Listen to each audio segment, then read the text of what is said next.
Welcome to this screencast on developing with the Microsoft Graph. Let me first talk a little bit about what this screencast is and what you can expect from it before we start diving into the content. This screencast is going to accompany a hands-on lab and a training module that you can take advantage of that goes along with everything you're going to find in this screencast. Specifically, you're going to find in this screencast is really going to be an example of someone presenting the content from the training module as a way for you to learn how you could use this module and delivering it to a different user group or at a conference. However, you can also use it as self-paced learning. Now, the way that this module is set up is that it's broken up into a series of a couple different sections. We'll go through each one of them in just a few minutes. Each one of these sections is going to finish with a demonstration. Now, the demonstration, we don't walk through the entire step of creating the application or walking through the steps of writing all the code. Instead, we look at the final solution that has already been built and kind of pick through the code and pick through the important parts that you should take advantage of or you need to take note of. And we'll see it working as well. If you want to go through and you want to build the application, you want to see how it's being built, then what we would recommend that you do is go check out the hands-on lab that accompanies this module. Because the hands-on lab, each of the exercises maps to one of the demos inside of this screencast that you're going to see. So if you want to see how to build it and you want to walk through the steps, you can walk through the hands-on lab exercise that accompanies this module and get to the exact same place that we're showing you here in the screencast. Instead, we're not going to show in the screencast all the individual steps of creating the application. And part of that is because things change on a rapid cadence, and the lab is going to have the most updated steps and dependencies and stuff that you're going to need. The screencast is more or less showing you how the thing works or how the final solution works. So that's how you can learn more about taking advantage of this content and how we've structured this. Let's go ahead and dive into the actual module itself. In this module, we're going to look at change notifications and how we can leverage them with the Microsoft Graph. Office 365 Developer Vision focuses on the user's experience and their data. And as a developer, you can bring your application into the user experience. With over 1.2 billion users of Office worldwide, this is a huge opportunity to provide a window into your application, as well as being able to connect into their data and add intelligence to your application. There are currently over 850 million events created each month and a total of over 400 petabytes of data stored in the service that can add value for your users. The Microsoft Graph is the gateway to your data in the Microsoft Cloud. As you see there from the bottom of the list, we've got a lot of different services and data types that we can actually take advantage of from Office 365 and Microsoft. And it's all considered part of the Microsoft 365 platform. We can work with mail and calendar, contacts, tasks. We can work with content inside of SharePoint sites and lists, files inside of OneDrive, things inside of Microsoft Teams, users inside of Azure Active Directory. There's so many different things that we can take advantage of. The nice thing here is that each one of these different services usually has its own API where we can talk to these different services to get the data out. It can be challenging to go get the data from all these individual services as they each have their own endpoints, they may have their own permissions, and that also means that with their different access control that we have and talking to these different services using an OAuth style authentication via Azure Active Directory, that means that each one of these different endpoints is going to have to require their own access token. One of the nice things about the service called the Microsoft Graph is that the Microsoft Graph is going to serve as a proxy endpoint to all of these other different services. It's going to encompass things such as Office 365, Windows 10, and Enterprise Mobility and Security.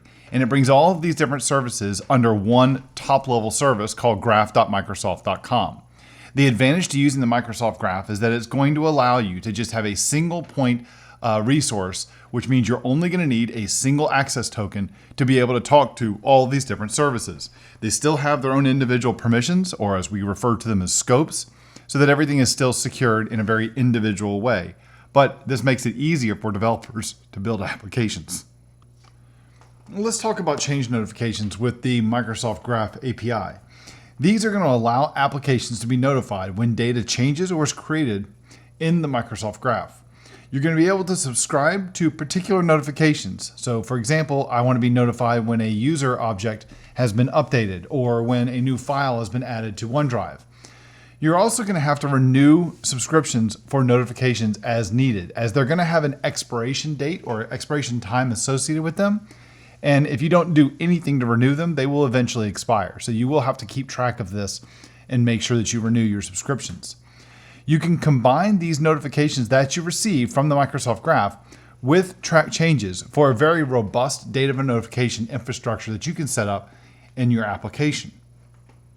Now, the development story of this can be a little bit challenging because you do have to stand up a well-known and accessible HTTPS secured endpoint in order to receive the notifications. But using a free tool called Engram is going to really simplify the developer experience. And that's what we're going to use inside this lab or inside the demos that you'll see inside of this module. Now, what can you get notifications for? You can get notifications on messages, events, contacts, users, groups, conversations, OneDrive files, and alerts endpoints. Now, this is going to allow you to stay up to date and in sync with data that is accessible via the Microsoft Graph. It's also going to allow you to avoid a polling infrastructure that you would then poll the Microsoft Graph at regular intervals to get all of the most recent changes. You can instead just respond and go back to the Microsoft Graph asking for changes when a notification is sent to you. This way, you'll never miss a change of data that is exposed or is accessible via the Microsoft Graph. Let's look at a couple different example notification scenarios. Let's say, for example, when an email comes in, maybe I want to translate it from its native language over to another language and make it easier for the consumer to be able to read that email. Maybe I want to start a Microsoft Flow when a document is X many months old. Or maybe I want to create a new user account inside of my application when a new user joins an organization. For example, let's say I'm using some third-party time tracking service, or I'm using a third-party CRM system. When a new user is added to our organization, maybe I want to automatically go create that user inside of this external service, and then I could send them an email and say that their new account has been set up. What is the process for doing this? Well, the process that you're going to follow is that you're first going to create an app. And this is going to be your a application that's going to run somewhere that's going to implement some sort of an API, an HTTP API. And what that is that's going to be the thing that's going to not only trigger the request for the subscription, but do subscription management and respond or receive any notifications. So you're going to then subscribe to notifications. So you'll add code to this application to subscribe to notifications when something happens, like when user data changes. That's what we're going to do in our scenario. And then you're going to need to also listen for changes or for these notifications whenever the Microsoft Graph notifies you of those particular changes. In this first demo, we're going to create a .NET Core application that's going to handle the creation of our subscription to be notified when things change on a user. In other demos that you'll see, we'll have additional things that we will end up doing as well. But let's take a look at this demo first.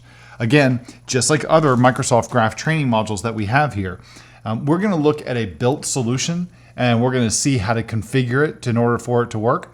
If you want to, and that's mostly for the interest of time, if you would like to go through the steps of creating this application from scratch, look at the training module that is associated with this screencast. Within there, you will find a hands-on lab that will walk you through all of the steps for creating this application from scratch. We don't show that inside the screencast because all things change with different technology dependencies and versions and packages.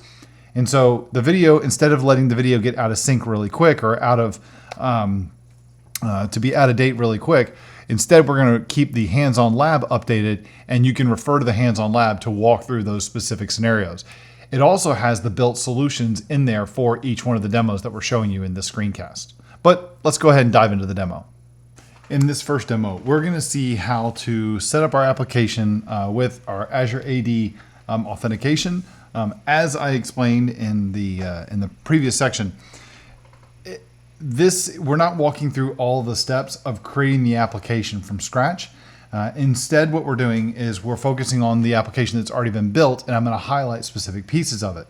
If you want to see how to build this application, what I would recommend that you do is to go to the module that is associated with this screencast, and inside of that you will find a hands-on lab that has a step-by-step process of how to do everything I'm showing you in all of these demos. And again, we do that so that the videos don't become outdated very quickly, and instead we can update the labs with all the latest dependencies and such. So the first thing I'm going to do is I'm going to create a new Azure AD directory, or specifically I'm going to create a new Azure AD application that we can use inside of our application. So what I'm going to do is go to Azure Active Directory, and then I'm going to go to App Registrations, and I'm going to create a new application. So I'm going to select New Registration, and I'm going to call this one my Graph Notification Tutorial.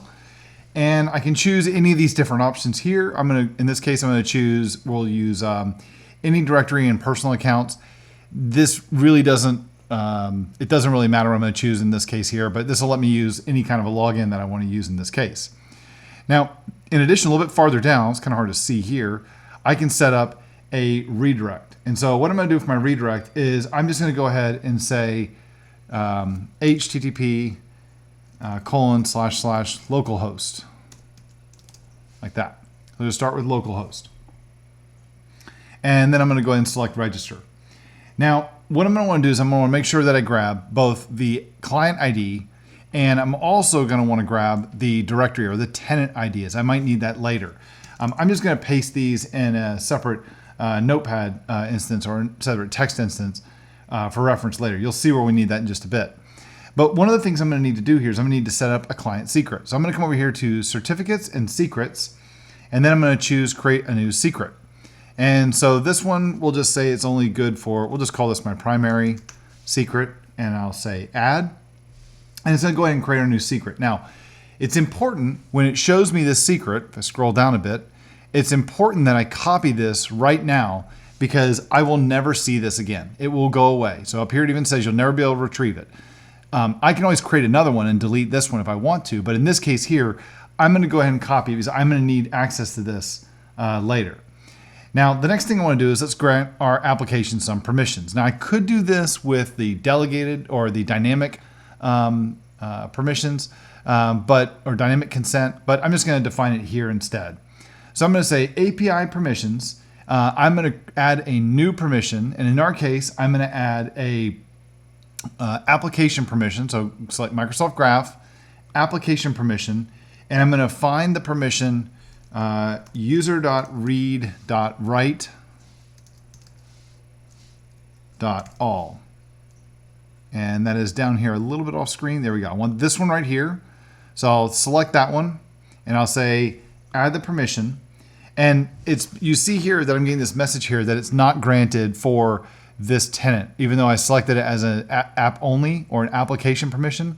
So what I'm going to do is come down here and I'm going to say grant admin for this scope. So I'll say go ahead and consent to it and say yes. And so now I've granted both of these permissions for this application. So now we're in pretty good shape now. The next thing that I want to do is I need to get my little developer environment set up.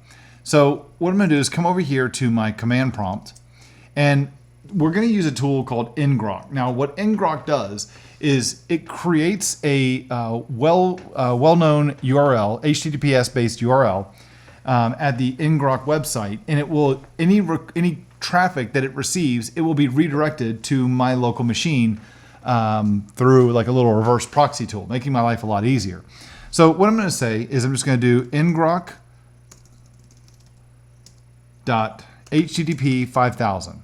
And so what that does is that now I've got this URL right here, or this HTTPS URL right here, that's going to redirect to my local host 5000. And so that's going to make my developer experience just a little bit easier. And I'm not going to have to do a whole lot of stuff here. So what I've done is I have an application that's already been created. So I've got this application that I created. It's an ASP.NET Core application. And now that I've got this created, let's go in and let's configure this. I need to go ahead and configure it and set up the settings for my app. So in this app settings, I need to specify a couple different values. So I need to specify the ID of my application, which we copied from Azure AD. So I'll put that in. I'm going to need the directory for Azure AD as well. So I'll grab that from the tenant ID. I have my secret that I'm going to grab as well. And then I also need the Engram URL. So let me grab the Engram URL. That is right here. Like that. All right. So now I've got everything all set up for my application. Now let's take a look at what this application does. Over here under the controllers, so I have a very simple controller setup called the notification controller. And in my notification controller, if I go to /API/notifications, what I'm going to do is on a simple HTTP GET, that is going to create it's going to create an instance of the Graph client. We'll see how to get that in just a minute. And that after it gets into the Graph client, it's going to say Microsoft Graph .subscription. It's going to create a new subscription. Or we're going to create a subscription for the updated event on users that expires in 15 minutes. And this is where I want you to submit the notification to. So use my Engram URL /API/notifications. And then right here, we'll go to client state. That I'm then going to use the Graph client to go to our subscriptions endpoint, create a new request, and submit that request. And that's going to then return back to me the subscription ID that I created. Now, when I get a post that comes back to me, let me open this up a bit, make it easier to look at. When I get a post that comes back, so it's going to issue a post back to this same endpoint, my notifications controller, I may get this validation token. This is what you're always going to get on the very first request or response. I guess it's a request when you create the subscription. So I'm going to get this validation token on the URL, on the query string as a URL parameter, and I'm going to check to see, did I get one? And if I did, then what I need to do is I need to return that back in the body of the request. The Graph is going to be looking for that response. And if I respond with that value, with that same value that was in the validation token, then I should be good. And we see here we're going to write that out to the console too so we can see it actually get created. That's going to tell the Graph that this endpoint is a valid and live endpoint, and you can use that to send notifications to. So in the future, when a user changes, because again, that's what I said I wanted, tell me when a user changes, farther down, I'm going to say that if all of this has already happened, or if this is not the case, so if I don't have this validation token going on, then what I'm going to do is handle the notification. So I'm going to read the body of the request, read the whole thing in, and I'm going to deserialize it into this notification object. And what it does is it could give me a collection of notifications. So I'm simply going to write out, I got a notification. Now, the simple part then, or the part that I skipped over a little bit earlier, was I created a new instance of the Graph client. So up here, I created an instance of the Graph client. And if I scroll down, how did I do that? Well, all I did here in the Graph client was I created a new instance of the Graph client using the delegated authentication provider, passing in the request message for the callback. And I'm simply going to say, go get an access token. We'll see what that code looks like in a minute. Once I get the access token, I'm simply going to include that, the request headers, I'm simply going to include that in the access token. So that's going to go through and create a new Graph client, and I'm going to return back the this message that came back to me. So the response for the message to get the access token. Now this is using the Microsoft Authentication Library, the GA version of it, generally available version of it, and that's how I'm creating the instance of my Graph client. Then farther down, how am I getting the access token? Well, I'm simply creating an instance of a confidential client. I'm passing in the ID of my application, and I'm passing in the secret, the authority I'm looking for with using the actual directory of my Azure AD directory. And then the redirect URI, I'm just putting this daemon in here. This doesn't really matter so much in this case because, well, it doesn't matter. And then I'm going to go build it up. I'm going to tell it the scopes that I want. So just give me all the default scopes, which are the ones that I've already requested. And then I'm going to go through and say, go acquire the token for the client, passing in these scopes, execute async, and that's how I'm getting my access token. So let's see this guy run. So the way I can see this run is if I then inside of VS Code, I'm going to come over here to debug, and I'm going to choose play. So it's going to go ahead and build it.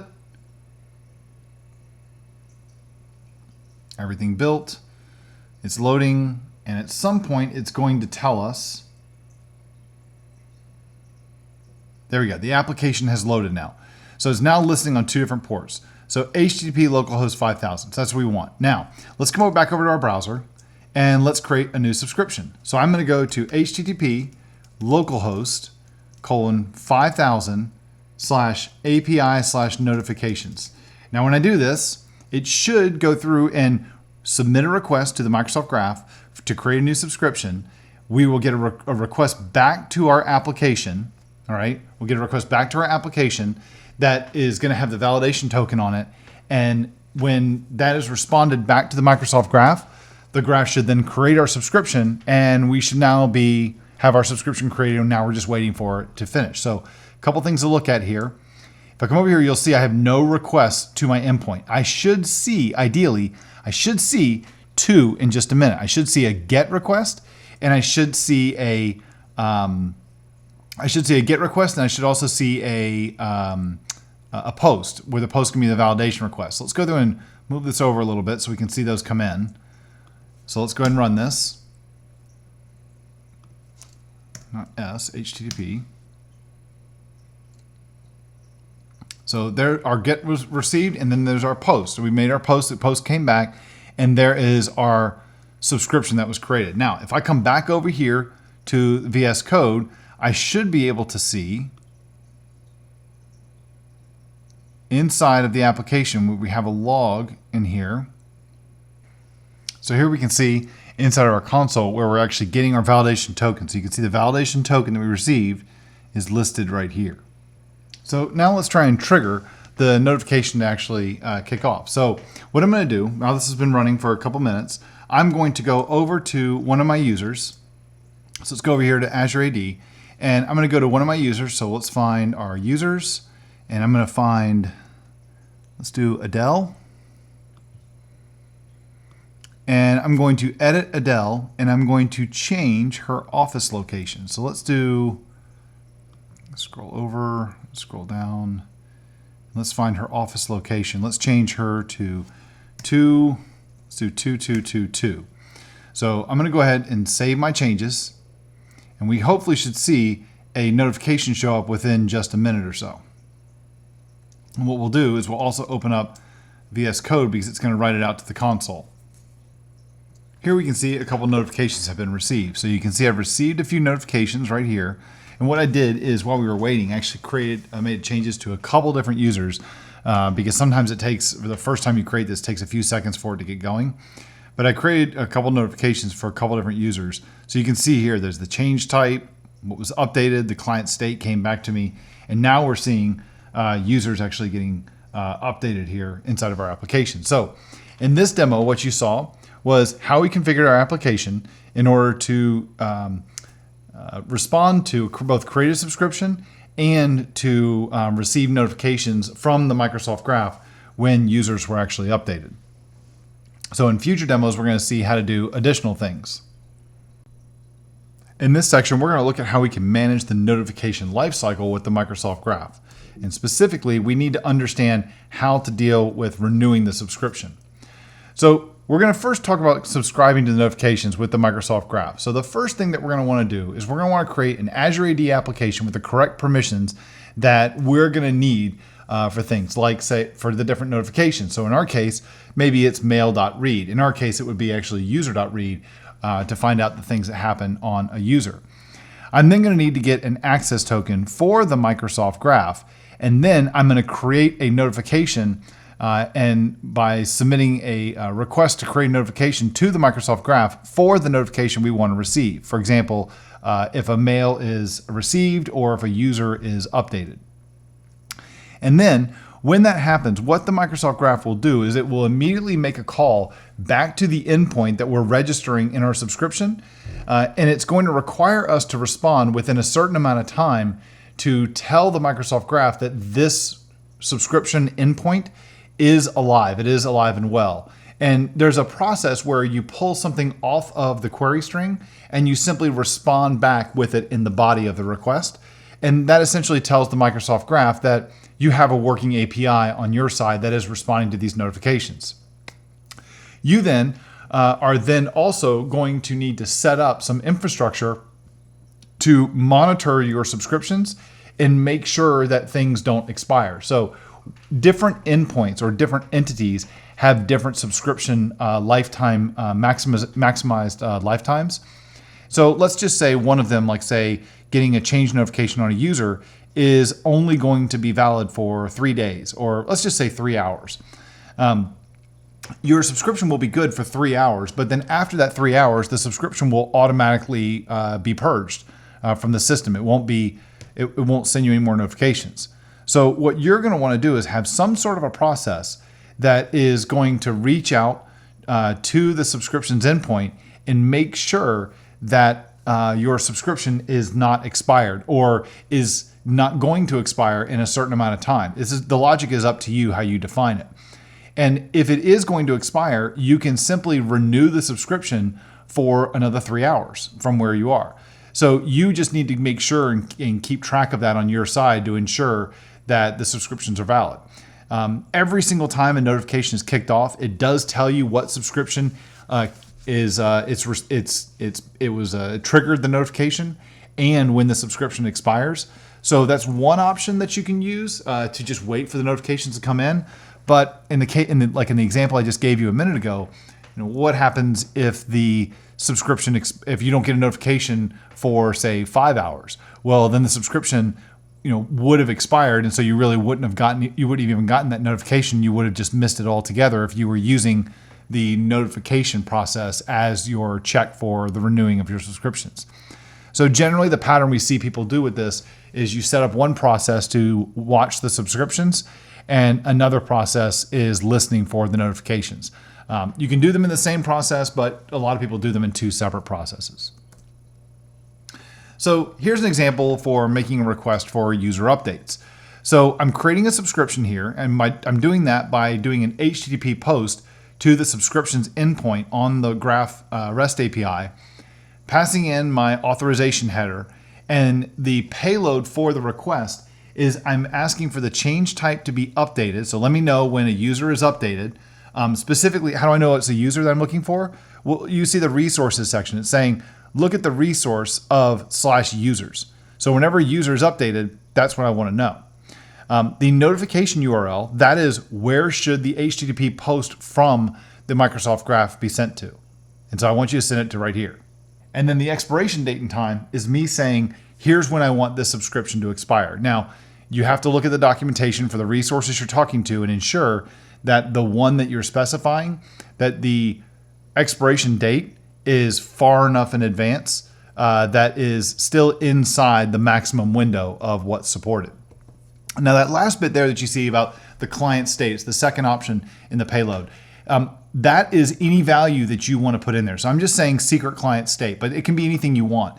And what's the advantage here is that it's going to allow you to put some sort of a key in there to make sure that somebody else hasn't created some subscription to a resource and is trying to flood you with those requests. So you can check that to ensure that this is something that you specified. So maybe you put your own GUID in there or your own ID in there. The Microsoft Graph will just include that when it sends it back to you to make sure that you get the request. Now let's talk about subscription expiration. So the maximum subscription length for most resources is 3 days. Now you're going to want to update the subscription before it expires because once it expires, it's gone. You will then continue to get notifications while the subscription is valid and active. So how do you go about renewing a subscription? Well, you're going to issue an HTTP patch to the subscription itself. And you do that by going to the subscriptions endpoint and then / the ID of the subscription. When you created the subscription, the Microsoft Graph will give you back the GUID of your new subscription that you created that you can keep track of. And so here I'm using the authorization header and then as we saw before, but then the payload for this is just the new date and time that I want the expiration or the subscription to be valid until. So a couple things about your subscription management endpoints. You can create a subscription and you can update a subscription. We saw how to do both of those things. And then to learn more about them, you can also say, give me a list of all my subscriptions, or give me a specific subscription, or delete a subscription if you no longer want to be notified. Now in this next demo, what we're going to do is we're going to update our application that we looked at in the previous demo. And what this one's going to do is we're going to add in some subscription lifestyle changes to our application. And so specifically what this means is that we're going to add in the renewal process inside of our application. So let's take a look at this. Now in this demo, we are going to build off of our previous application that we created, and we're going to add an additional capability for a timer to run in the background that is going to ensure that our subscriptions never expire. Again, this is demo code because you probably don't want to put everything running off timers inside the process, because if this code crashes for any reason or the process is recycled, well, there's nothing, the timer doesn't exist anymore. And so we would be losing our subscription. So you would want some external service to be doing this, like using, say, an Azure function. So what have I done? So what I've done here is I've added in a new capability. So where we have our, under our post, here we have a new capability here called check subscriptions. And so what check subscriptions is going to do is we have our auto reset event. And what this is going to do is this is going to walk through all the subscriptions that we currently have, right? That we currently know about.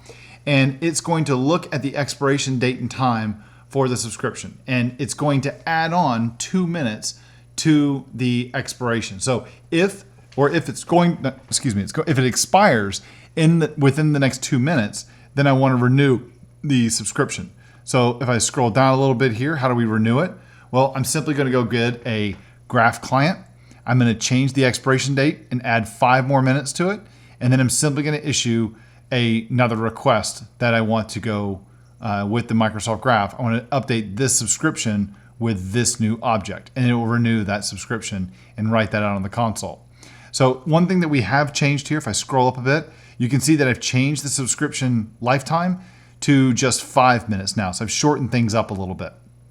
So let's go ahead and run this, and let's see how this works. So I'm going to come over here, get this started. All right, so here we go. So now it's up and running. So what I'm going to do is come back over here to the browser, and I'm going to refresh this page. This is just going to do another GET request to create a new subscription. So notice that the subscription here is set for, there you go, 7:19 at GMT. So 7:19. So what I want to do is we're going to have to wait a minute, and through the magic of video editing, what I'm going to do is I'm going to skip ahead here and wait for this to happen. So notice I'm doing a check for the subscriptions, and it's going to do a check every once in a while to see if the subscription is going to expire. So here you can see I just checked the subscription again. Some more logging stuff is happening in the console. We just wait another minute, and we'll see it check the single subscription again. All right, so now we can see it's checked it again. What I'm going to do now is we're just going to do the magic of video editing. I'm going to skip ahead to when we're within that 2-minute window of the subscription to be about to expire. So let's skip ahead for a second. So we just saw a subscription that was about to expire. So notice here that we've got a bunch of checks that were happening. And then this last check right here, we can see that it was going to expire pretty soon. So in this case, it was at 3:17 and 17 seconds. And it checked to see, checking the subscription, the expiration was supposed to be at 7:19 and 09. So this is the time stamps are a little off because of time zones. But you can see that's at 17 minutes and 17 seconds. That's 19 minutes and 9 seconds. So it said we need to renew it. So here's what it did. It went through and it renewed that subscription, and the new expiration is now at 22 minutes past the hour and 17 seconds. It's no longer at 19 minutes past the hour and 9 seconds. So we can see we've now got this automated renewal of our subscription. So in this demo, you saw how to create another process that was going to be monitoring for our subscription notification that needs to be updated now on a periodic basis to make sure it doesn't expire on us. So in the next demo, next section, we're going to talk about how we can also leverage change notifications with the Delta query. In this last section, we're going to talk about tracking changes with the Microsoft Graph. And specifically, we're going to look at how we can leverage another capability inside of our existing application to make this a really robust solution. The way that you can track changes to the graph is that it allows you, when you make a request to the Microsoft Graph, there's an endpoint that you can go to, or a way that you can make a request to say, give me a list of everything that's changed since I last requested it. And you can do this for messages or email messages, groups, users, and events. So like events in a calendar. Now, the way you're going to do this is by leveraging the delta function. So this is also referred to as the delta query. And what you're going to end up doing here is you're going to store the return delta link for a future request. So the way it works is you make your first request.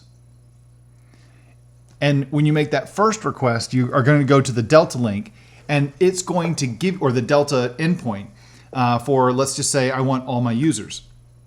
It'll give you a list of everything that's, let's say it's everybody that's changed.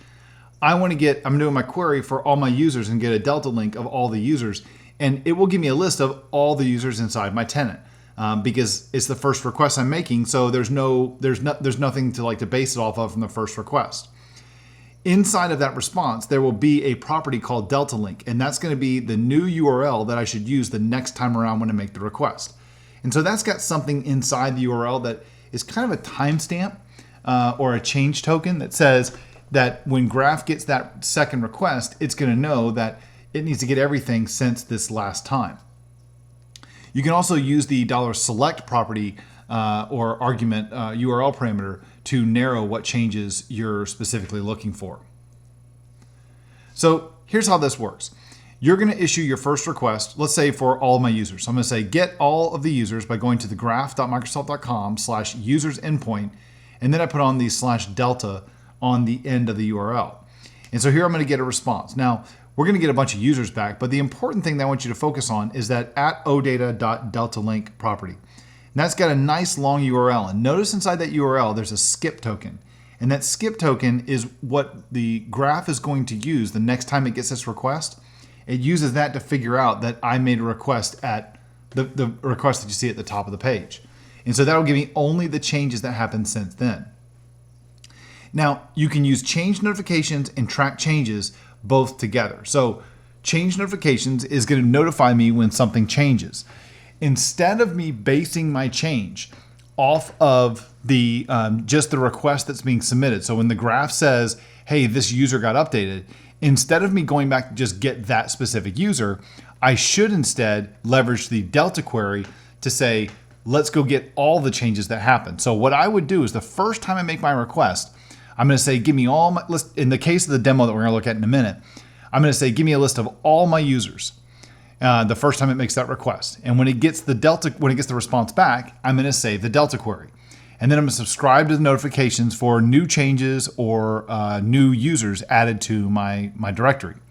When a notification is received that says a user has been created or a user has been updated, what I'm going to do is I'm going to go grab that delta query. I'm simply going to use that as the trigger to grab the delta link that I had before, make that request back to the Graph and say, give me a list of everything that's changed. And then I save that new query. Now, the advantage to this is that if by chance I missed a notification for some reason, right? It means that, if for some reason my code failed in my notification engine or something else happened, my service was restarting, then what this does is it makes sure that I'm not going to miss any changes. I'm always going to get all the changes. I could also add at a regular interval, a very long interval, another call that I kind of simulate that event to be 100% certain that no changes were actually missed. So maybe I say once every 2 days or once every day, go run the delta query again, even though I haven't been notified there's any changes. Let's just check and see if there were any changes. And that way, I'm not only listening for when changes actually happen, I'm double checking on it as well. So when I'm notified there's changes, I go fetch those changes, and then just in case, once every 2 days, I say, hey, have I missed anything? And any notifications were dropped. And it also helps if the service had missed anything as well. So in this last demo, we're going to implement that kind of functionality in the existing application that we've been working on. So let's take a look at that. In the last demo for this module, what we're going to look at is how we can take advantage of the Delta query. And what that's going to do is that's going to give us a list of all the changes that have happened since the last time our code ran. So let me show you the code that I've implemented for this. So now I have a check for updates section. So let's come down and find our check for updates. Here we go, check for updates. So what is this going to do? Check for updates is going to call get graph client, and it's going to call to get a graph client, and then I'm going to go through and call the get users. Once I get the users, I'm going to pass in also a delta link. Now we'll see where that comes into play in just a minute. I'm going to get a list of all my users and just write them out to the console. So all output users does is just write all these users we collected out at the console. Now, when I call get users, what does that do? Well, what get users is going to do is I can pass in the graph client and a delta link. So what I check to see is, am I currently on the last page? Is the last page equal to null? And if the last page is equal to null, then what I'm going to do is go get a list of all of my users and hand them back to this page object. All right. Now, and then down here a little bit farther, skip the else statement, I'm going to set last page equal to the page and return that back. So that's the page of all of my users. That's a collection of users from the Delta query. Now, this is what's going to happen on the very first request. So I'm going to get all my users. But the second time that I do that, you notice here that I'm passing in the delta link. So I'm going to check to see I'm not on my last page. So what I'm going to say is the last page, I'm going to initialize the next page request, passing in the get graph client, and I'm going to pass in the delta link as well.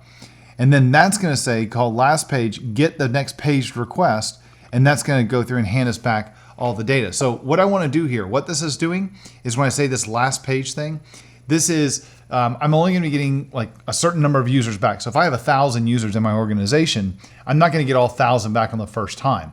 The delta link is going to be on the very last page of data. So what this is doing is this is going to enumerate through all the users until I get to the very last user. And once I get to that very last user, that's where it's going to give me that's where I'm going to get the last page of results for the user. So I'm just going to say go next page, next page, next page until I get to the very end. And then that's the page that I want to return back.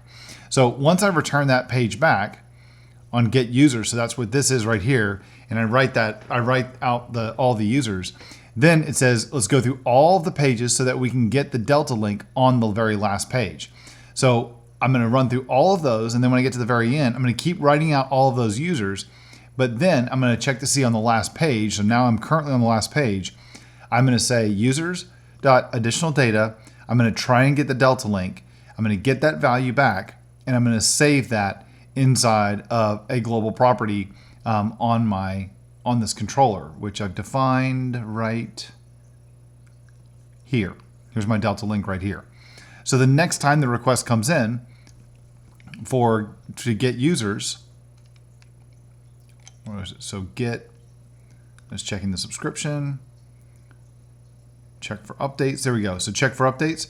I'm going to call get users again with the graph client and the delta link, and that's what's going to give me all of the users that have changed since the last request. So let's see this in action. So I'm going to come over here and start this up. All right. So the first time that we run this, scroll up, first time that we run this, it's going to create the subscription. And once it does that, it should go fetch all of our users the first time that we make a change. And we see a list of all of our users. So here we go. You can see checking the subscriptions. This is the renewal process. Let's go back over to the browser and let's go modify a user. And I'm going to do this through the Microsoft admin portal. So I'm going to go to Adele Vance again, and I'm going to say, we're going to change Adele's office to all 7s. We're going to put her in building 20, nicer building. And I will save my changes. So when I do that, let's come back over here to the console. Keep an eye on this. This should notify us, and we're going to do a fetch, and it's going to trigger the request to go get all the users, and we're going to see a whole bunch of users show up. Now, the reason why we're going to see a lot of users show up is because the very first request we make, we don't have the Delta query. And so we're saying, give us all the users. We don't care about anything that has changed since our last request because there was no last request. So when we receive our notification of that change, we should see a list of all of our users get displayed. Oh, and it went really quick on us. So here you can see that we received a change notification. Scroll up a little past all these users. So we received our notification. There we go. Something updated. This user got updated. And the first request we made, scroll past it, was got a list of all of these users in our organization and wrote all these users out. Now, here's where it gets interesting. Let's go make a change to 2 users really quick. So I'm going to come over here, back to the browser, and see if I can do this quick. We're going to make a change to Adam Wallen, and we're going to go back to Adele Vant, or we'll do, we'll do Aldo Mueller. So let's come over here. I'm going to manage contact info, and we're going to change his office location to building or to room 4000. And while that's been done, let's come over here and see if we can get this other one done in time. And let's put him in office 22 5000 and save our changes. Now, let's come back over here to the console and let's see when that notification gets received. The Delta query should only, when it fetches for all of our users that have changed, should only show 2 users instead of all of our users again. Because this time we're on the second call from the first call we made with our Delta query. And we just have to wait for our notification to show up. And here we go. We can see that the notification just got received. So we got a notification that something changed. And when we made our request, we only saw 2 users come back from the Delta query request because we are only interested in the changes that have happened since our first request. And so in this case here, you saw this is a really good pattern where you use the notifications to trigger using the Delta query. You don't rely on the notifications to tell you which item changed, just that something changed, and then rely on Delta query to get all of the changes. Again, as we talked about in the demo a few minutes ago or in the slides a few minutes ago, the other thing that we would consider doing in this case is to probably add yet a scheduled process that ran once every day or 2 that said, give me all the changes anyway using the same Delta query and don't just rely on the notifications. And so that demo here now shows you how to do this cool implementation with the Microsoft Graph using Delta query and change notifications.